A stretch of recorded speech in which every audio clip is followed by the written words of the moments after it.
Hi, this is Rick at Lunatic Lens. I want to show you how we change the paper in the roller stand. So there's a clamp on each side and it turns to tighten and loosen the spool. The spool comes out like this. You simply turn this the opposite of whatever direction is tight and see the spool end can come out. So I've loosened this side. I will put it back in for now and I'll go to the other side. So I put it back in there, but it's just loose. Now I go to the other side.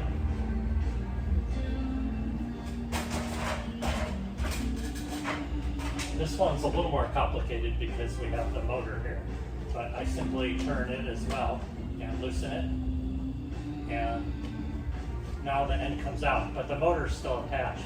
You can actually lift this and get the motor out, by the way. So the motor comes out there, but you can see here the motor is attached. So I lift the motor out, I put the motor back there. Now I should be able to pull, and I've loosened it from the other end because that was already loosened ahead of time. So now I can take the spool down. You have to watch out for all the things in the way.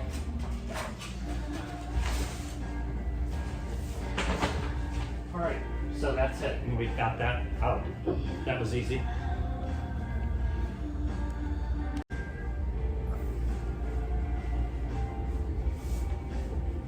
Hi, Rick at Lunatic Lens again. So I'm going to show you now how to put the new paper up. There's a couple ways I'd suggest you do it. You can either take both ends off, put them on here, then lift the paper up. In this case, I've left the loose end on that end. I'm going to see if I can get that in this end of the paper. I have to watch the obstacles here. Now the paper always goes underneath, not over the top. So lifting this, I try to skewer the paper. I've got it, so it's holding that end.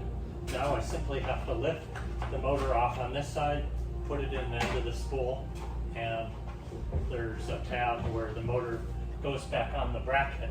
I can tighten this side now. This side is not variable. The end of the spool should go flush with the spool. I tighten it from my perspective clockwise until it's very tight. Now the spool is basically anchored here to the motor, is anchored to the spool. Then I go to the other side. That's where there's a little adjustment this way, and I tighten it. So back on this side, there is some gap here. This can move in and out. So I position the roll to where the spool is inside the cardboard roll, and then I'm going to tighten it. Again, from this perspective, it's a clockwise tighten, and now it's tight. That's it. So it's back on there, it's on good, it won't move left to right. We're good.